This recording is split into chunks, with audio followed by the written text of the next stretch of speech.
Well, hello, welcome to this episode of About Time with me, Chris Nichols. This is the series where I get the chance to talk to people who've inspired and influenced me over the last 20 years or so. And I'm just utterly delighted that today my guest is Rob Hopkins, who has been woven into my life through Transition Town, various books, including the latest stuff. I'm going to wave the book right away. This is the latest book. We'll talk about that in a moment. But Rob, enormous welcome. I'm so glad you're here. Well, what a delight. Thank you, Chris. Lovely to see you. Yeah. So, I mean, we could start almost anywhere, but I've got to say, you have done so much. And I think of all the people on my podcast, you are probably the person who's cropped up in most countries. And I know people all around who know you, mainly because of Transition Town. And you do so many things. So if somebody says to you, so what do you do then? I mean, how do you introduce yourself?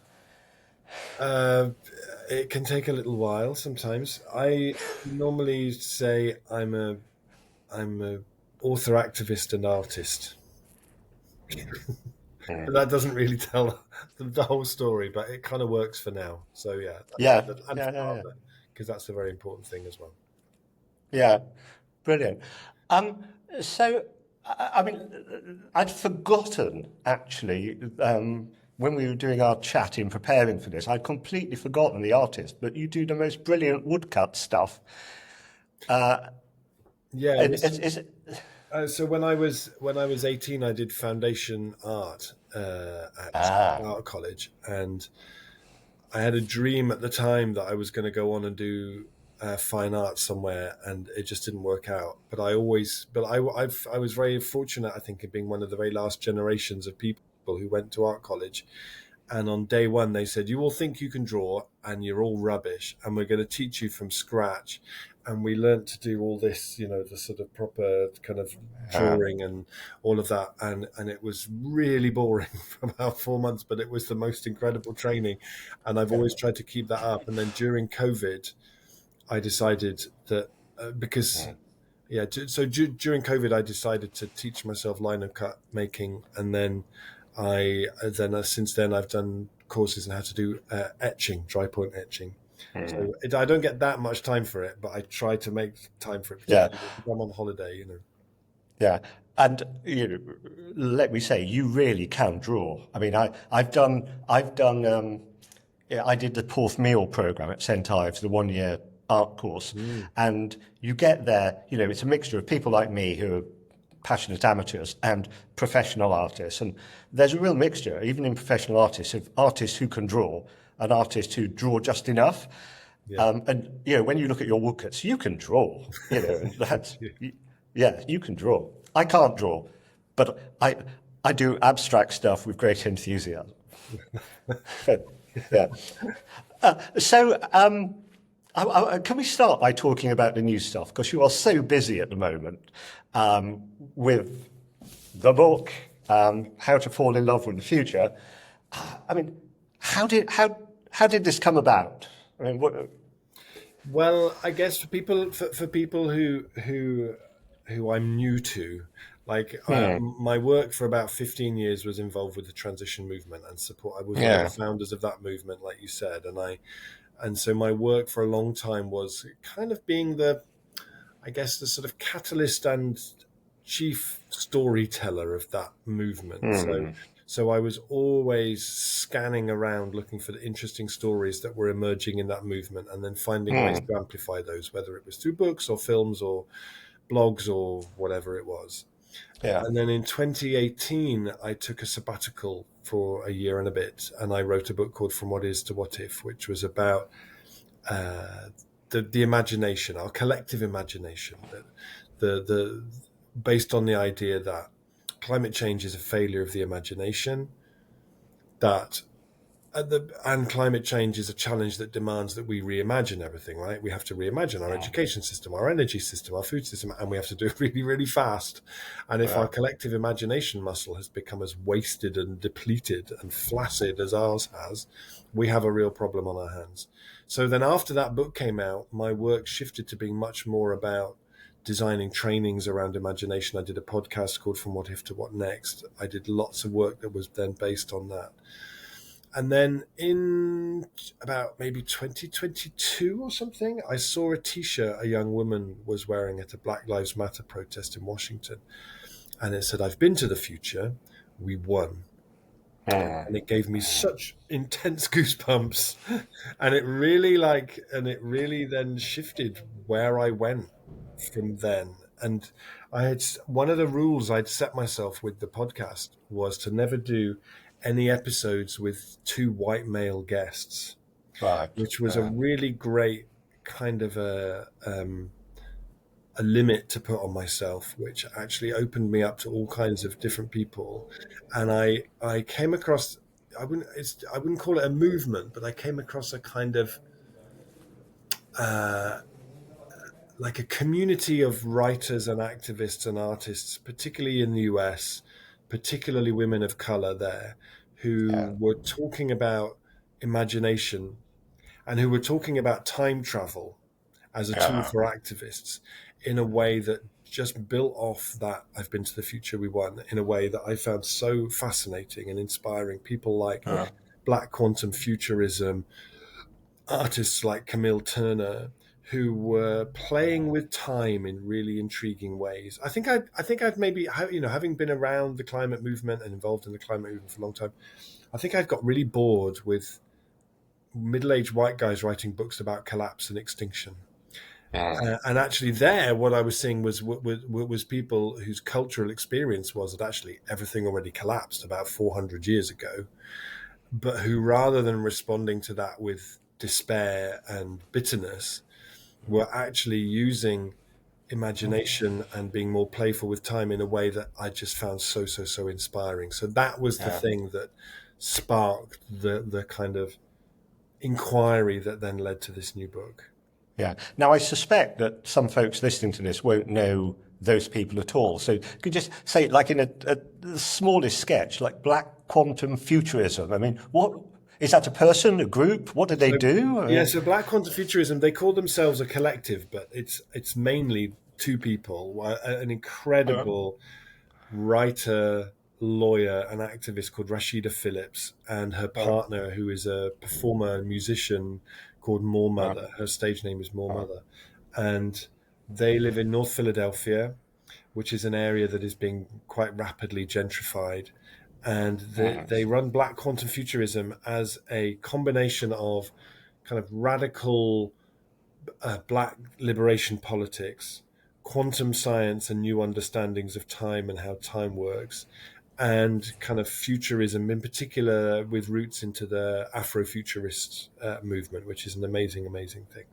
So they, rather than doing a politics which is set in the present and challenging the threats in the present, they play with time in this beautifully fluid kind of a way. The way they write about time, they talk about how linear concepts of time very much underpin white supremacy and colonialism. The first thing colonizing powers do when they arrive somewhere, often in indigenous cultures who have very, very different understandings of time.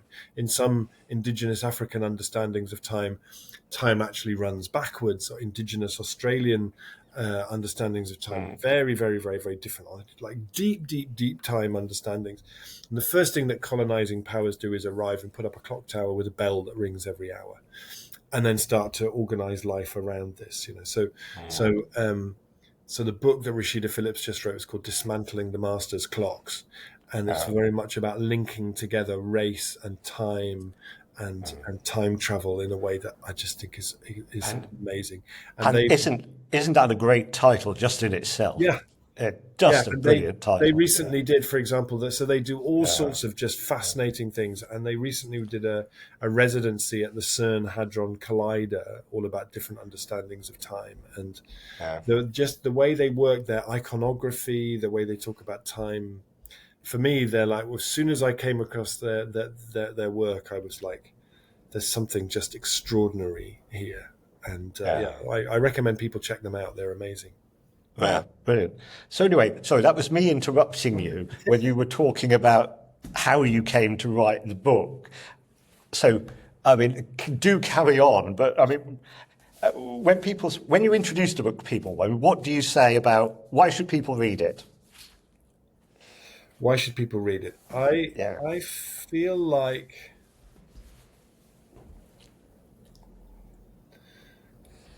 um so I turned 57 this year, right? And I've been involved in Youngster. and I've been in well, it doesn't feel like young to get there. So and I've been involved in kind of politics, radical politics since I was about 13, and I've been involved in the transition movement for very, very nearly 20 years now. I feel like there's a kind of a recognition that the transition movement's been an extraordinary thing and has created many, many amazing things. But in those 20 years since we started doing transition, 30% of all the CO2 ever released by humanity has been released in that time. And the transition movement doesn't solely accept responsibility for that. I don't want to put that on the shoulders of this extraordinary movement. But when you look across the whole movement and where we're at now, we are losing this big time. Yeah. And the forces, like after the Paris Agreement was signed, which felt like a real breakthrough. I mean, it was imperfect in many ways, but it happened.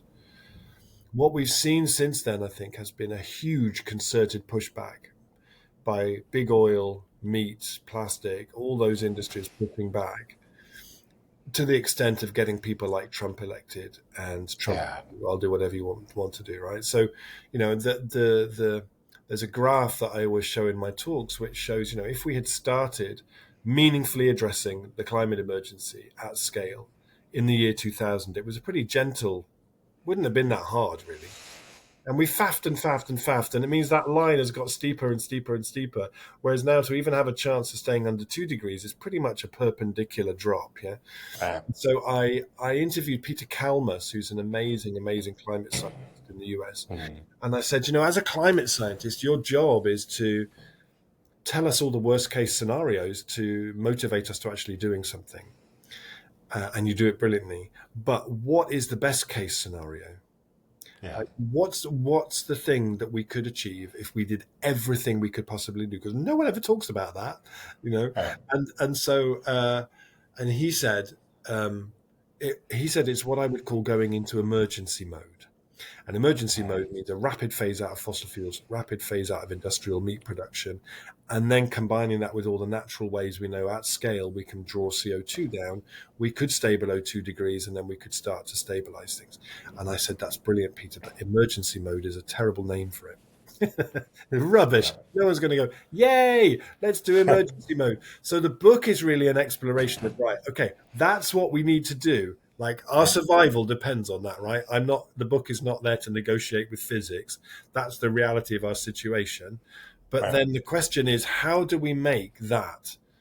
People around the world love going on roller coasters, and they scare the shit out of me, but they love going to things where it's like, wee, this is really exciting, we're going to do this journey, whereas actually somehow when it comes to, well, we need to radically transform society in a short period of time, people are, oh, that's never going to happen.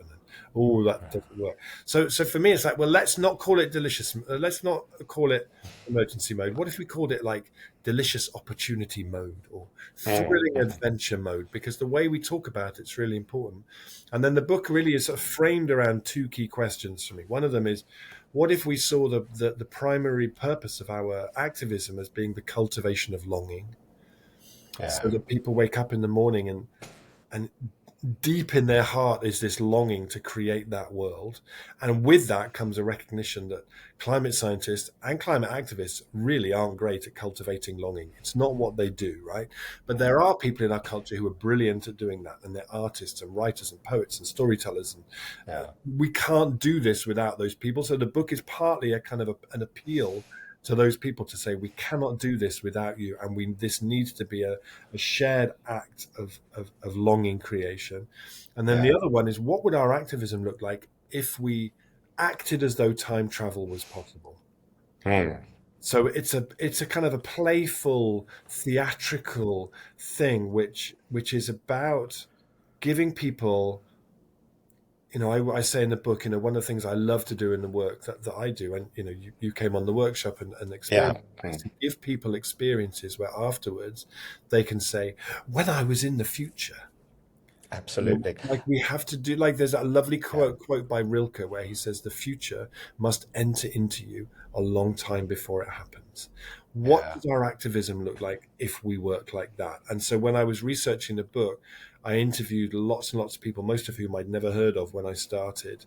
And it's the way that I tend to write books like that. Is I just sort of, I kind of what academics call snowballing. Like, you speak to one person, Yeah. they say, you need to speak to them. And then and so there's each of the books that I do like that is a real journey into curiosity about something and just Yeah. finding Brilliant. nuggets in lots of different people.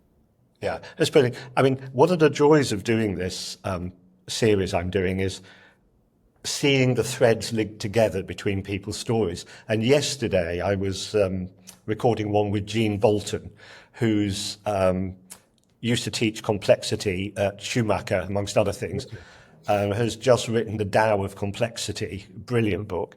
And we were talking about patterns and time and path dependency in complexity theory. And I was talking about your work, and she said, well, of course, part of path dependency is, some futures become impossible because of things that happen along the way, and some futures become more possible. And telling a positive story and acting into it opens up paths that can yet happen. And I thought, there's such a great connection here to Rob's work. Yeah. And the other thing is, I've loved your work for a long time.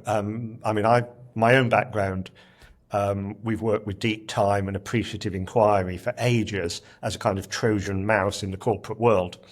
And I remember years and years ago, at a transition event actually held at Schumacher, where it was all doom and gloom, there's lots of bad stuff and da, da, da. And then you came on and told a story about Totnes 20 years from now and the car park being turned into the market garden. Do you remember this story? Yeah. And people were cheering, and suddenly it's gone from we're going to slit our wrists to actually this is really possible. Yeah.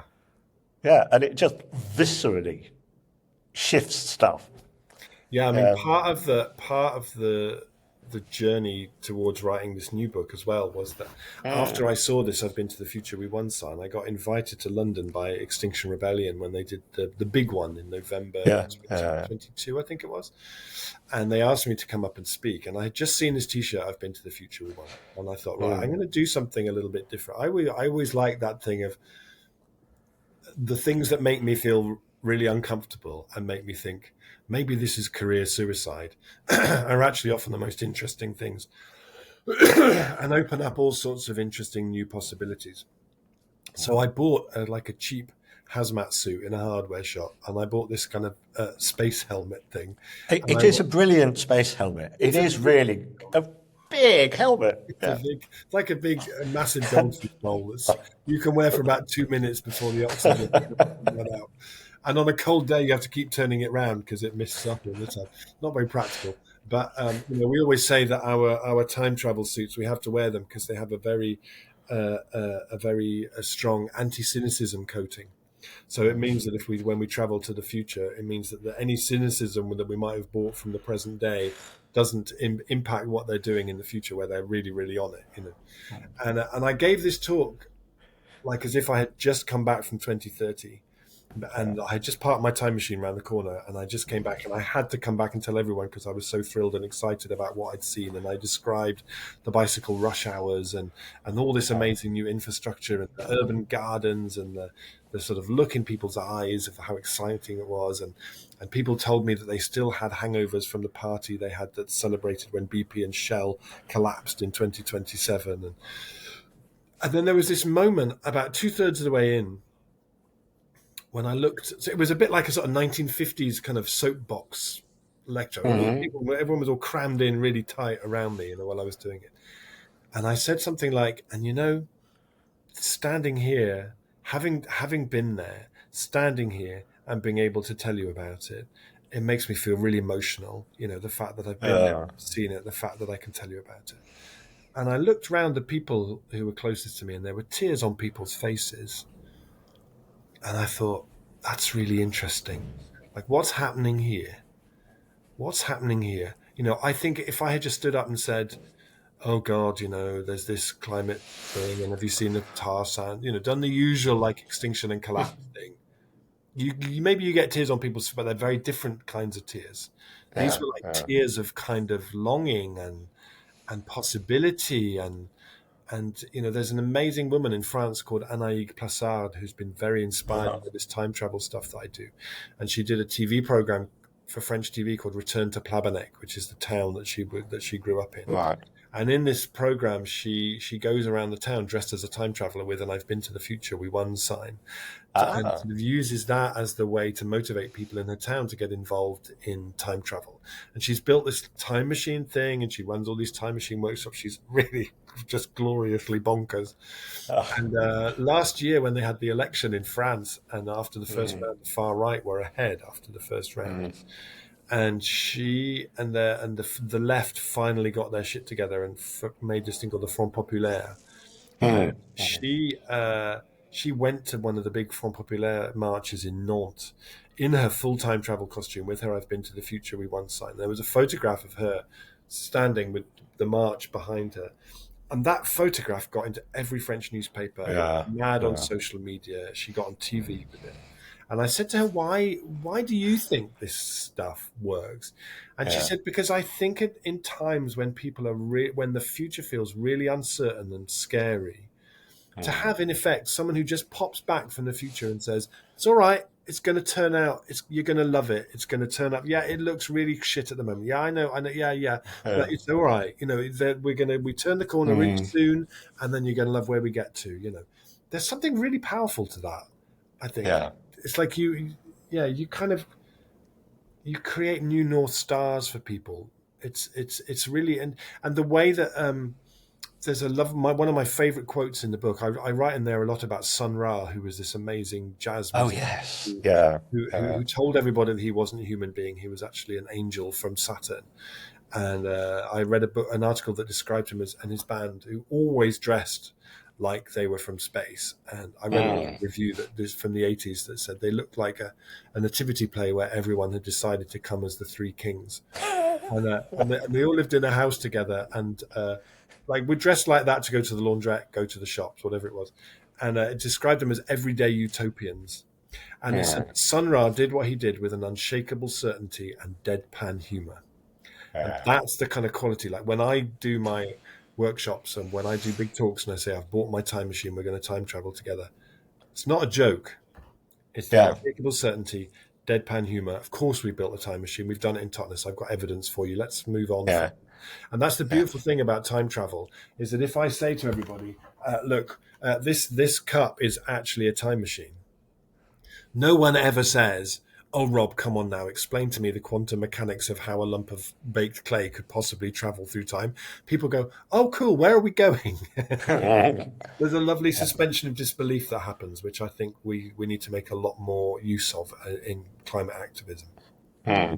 Yeah, that's just brilliant. I mean, there's so many things I want to say about this. So, yeah.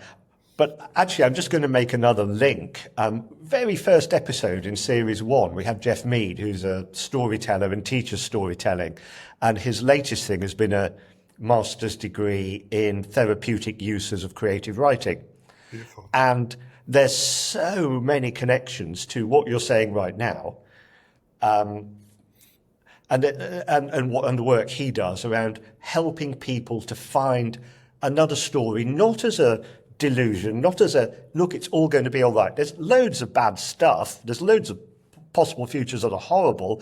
And there's enough signs of good stuff now. I mean, the beauty of like this is not that you've made these up, is that the stories you're talking about actually exist. They're here now. We just need more of them.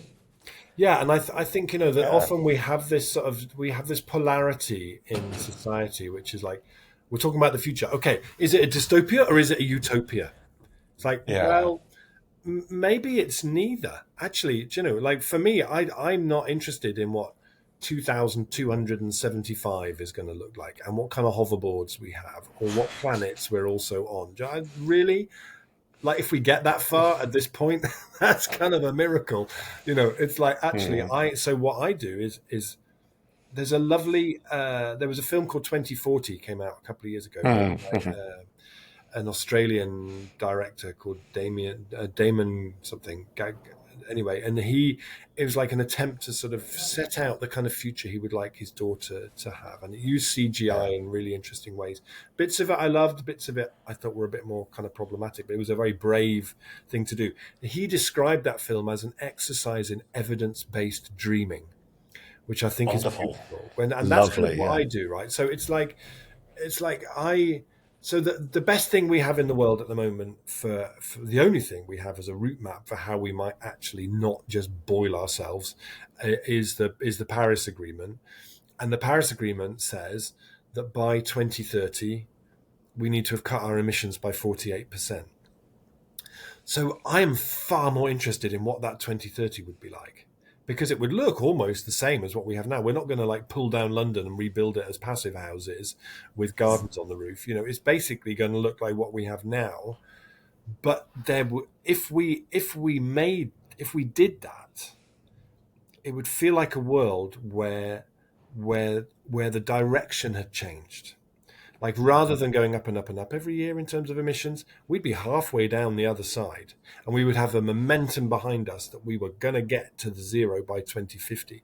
And we would have a shared sense of purpose and excitement. We would be starting to see that changing the world around us. We would see our young people's mental health improving, biodiversity coming back, new industries emerging, a very different kind of culture emerging in young people about the kind of future that they really, really, really would want to see, and so on and so on.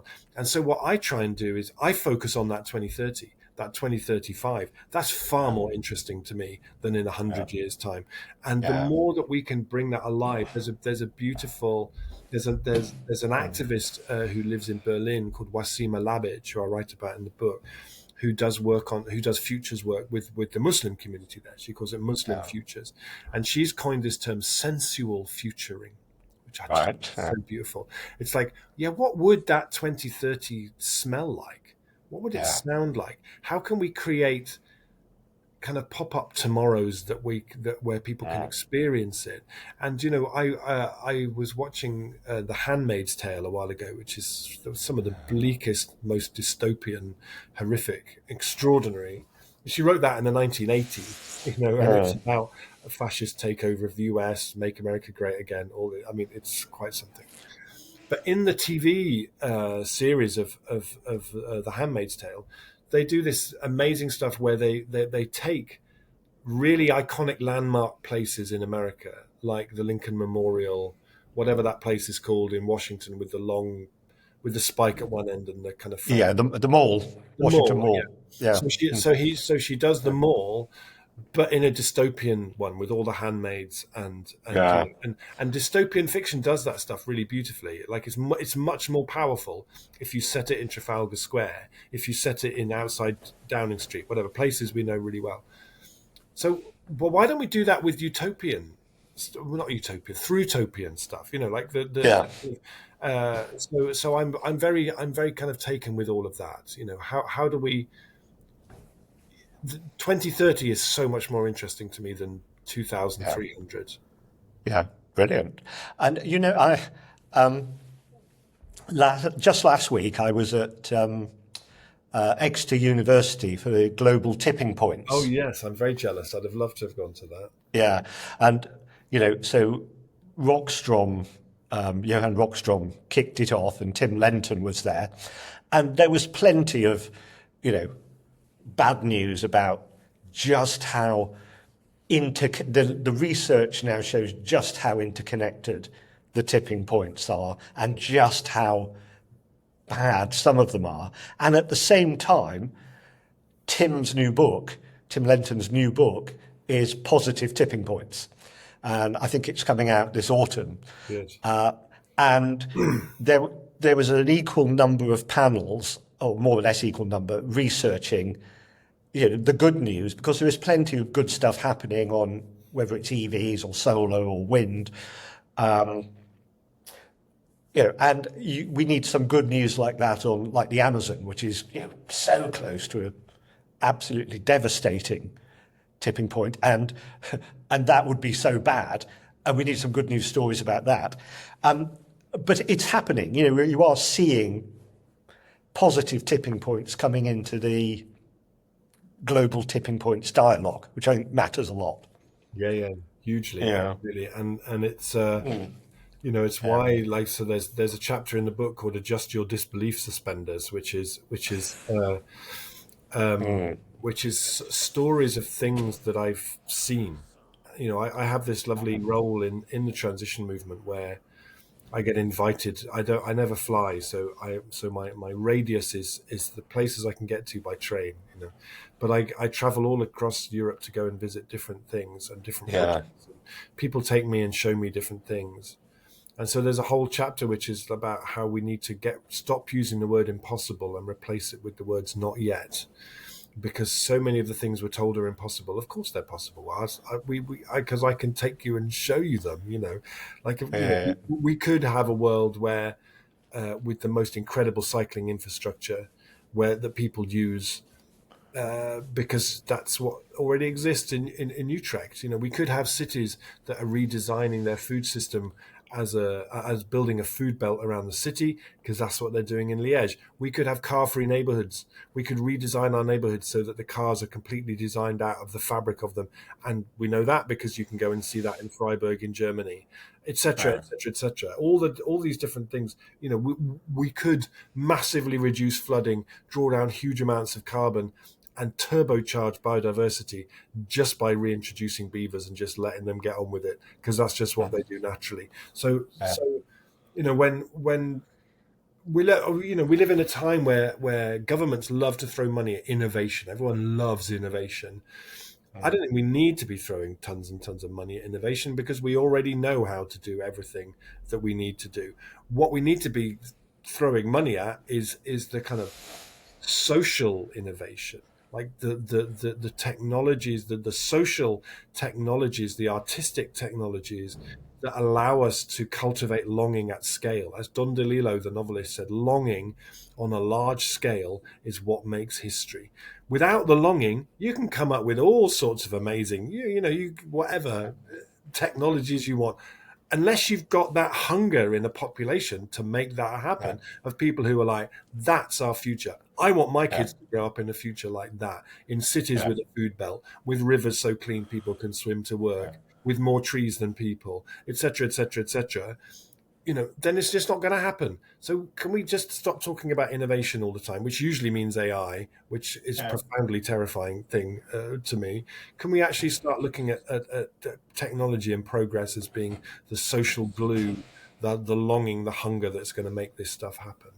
Yeah, and you've allied yourself to some people who are brilliant at doing this, not just the people. Well, they maybe in the book, but I'm thinking also your town. Is it Town Anywhere with Ruth? Yeah. Ruth Ben. Yeah, very close in some ways to what we do in GameShift in helping organisations to imagine different futures and communities. But I mean, this is almost like it's art and theatre, isn't it, that they do? Could you just say something about it as to how, because they really invite people viscerally to make a future and Yeah. experience it. Yeah, so Yeah. Town Anywhere, it was first time it was performed. It was called Transition Town Anywhere. We did it at one of the early Transition Town conferences. But Town Anywhere is an activity that you do between 40 and 300 people, I guess. You have a big space. You start by imagining that you time travel to 2030, 2035, to the near future that turned out the best it possibly could have done. And then through a series of things, you find other people who share what you're interested in, and then what you're doing in that future. What's your role in that future? What are you doing? And then you meet other people who share that, and then you literally build that world with cardboard and string and sticky tape and paint. You build a three-dimensional version that you inhabit, you trade in, you celebrate in, you grieve in. It's the most extraordinary to be with 300 adults play world that you've built and absolutely believe in is one of the most extraordinary, magical, wonderful things. And Ruth talks about it as rehearsing the future. Like it gives people that experience. And in my own work, I'm always looking for those experiences where afterwards people can say, when I was in the future, I did Yes. this, I saw that, I met this person, we did that, And I've met so many people who the thing that they played in Town Anywhere, they then went on to create, myself included. The first time Right. we imagined and built a brewery and a bakery in the same building. And the following year, we then started a brewery in our town based on the momentum and the sense of excitement that created. So it's a beautiful exercise. We're going to be doing it together in Copenhagen at the end of September. And Ruth Yes. does it with all kinds of different organizations. And, we did it in Bristol last year. It was the first time I had the honor of co-facilitating it with Ruth. And you can find that on YouTube if you look up Town Anywhere Bristol. And then they recently did it in Tooting in London. So again, if you look up Town Anywhere Tooting, you'll find a beautiful video of that. And in the Tooting one, they did other stuff before it and after it, and you really get a sense of what a profound actually experience it is. No, it's brilliant, beautiful work, and we'll make sure we put a link to it in the show notes so that people can find it. And they've got a course coming up at Hawkwood as well in the autumn. So Ruth does a training called The Art of Invitation, and it's one of the best trainings I ever did. Ruth is an absolute master at this stuff. Learn from the best. Yeah, which brings me, that's a really great link to a question I want to ask you before we finish, which is, how do you even come to be this person who's doing all these things? Because you are like the social entrepreneur. I mean, did it start in your childhood? I mean, you come from a family of activists. I mean, how does this happen? Not at all. How did it happen? I don't know. I recently, so a few years ago, I did a PhD at the university in Plymouth, and they said, "Oh, Rob, we're having a careers day where we get people who are like alumni of the university to come and sort of inspire the students with their." I was like, this is not like it's not a kind of a career path you would really recommend to anybody, really. I think I've been very, very blessed to have at certain moments in my life kind of inputs and inspirations that have given me a huge kick up the backside, and that momentum has carried me forward. The first one was punk when I was like 13, 14. Huge influence, that kind of do-it-yourself culture, that kind of, if you don't like what's happening, make your own. There was a lovely thing in punk that I remember that was a page in a fanzine that showed you how to play 3 chords on a guitar, and it said, "Here are 3 chords, now form a band." And that kind of spirit has always inspired me. When I was 19, I lived for 2.5 years in a Tibetan Buddhist monastery in Tuscany in Italy, which was a life-shaping experience. And I think there I really learned a lot about that kind of bodhisattva ethic, the idea that you live a life of compassion and kindness for the well-being of all beings, and you live a life of service in that way. And then shortly after that, I came across permaculture. Studied permaculture obsessively, and then became a teacher of permaculture. And I think for me, like, I'm fueled by a mixture of kind of rage and possibility and a sort of an ethic of service, and that's quite a heady sort of cocktail, I think. Yeah, fantastic story. So what next? We're in the last few minutes, Rob. I mean, we could probably go on for days talking about this, but we should let people be unburdened by that. But it would be good to. So what next? What next? So